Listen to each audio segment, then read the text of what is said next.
চতুর্থ অধ্যায়ে জ্ঞানযোগ। শ্রীকৃষ্ণ কহিলেন, জ্ঞানযোগ আমি পূর্বে বলিয়াছি সূর্যেরে। স্বপুত্র মনুরে সূর্য মনু ইচ্ছা করে পরস্পরাক্রমে ইহা রাজস্বীরা পায়। কালবশে ইহা পার্থ নষ্ট হয়ে যায়। ভক্ত মোর সখা মোর, আজ আমি সেই এ পরম গুহ্য যোগ তোমারে জানাই। ব্যাখ্যা: এই জ্ঞান যোগ পূর্বে আমি সূর্যেরে বলিয়াছিলাম। সূর্য নিজ পুত্র মনুকে বলিয়াছিলেন এবং মনু ইচ্ছা করে ইহা বলিয়াছিলেন। পরস্পরাক্রমে রাজর্ষিরাও এই জ্ঞান লাভ করলেন। কালক্রমে ইহা নষ্ট হইয়া গেল। হে অর্জুন, জ্ঞান যোগ অত্যন্ত গোপনীয় বিষয়।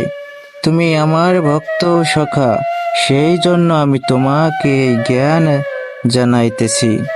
অর্জুন কহিলেন, তব পূর্বের জন্মে সূর্য তুমি জন্ম পরে কেমনে শিখালে তুমি এই যোগ সূর্যেরে?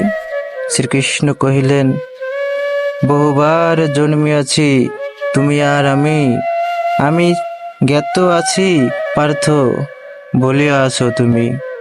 জন্ম মৃত্যু নাই মোর, আমি তো ঈশ্বর, নিজ মায়া বলে ধরি এই কলেবর।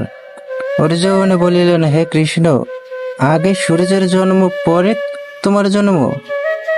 তুমি কেমন করিয়া সূর্যের এই জ্ঞান শিক্ষা দিলে? শ্রীকৃষ্ণ বলিলেন, হে অর্জুন, তোমার এবং আমার বহু জন্ম অতীত হইয়াছে। আমার মনে আছে, কিন্তু সেই সকল তোমার মনে নাই।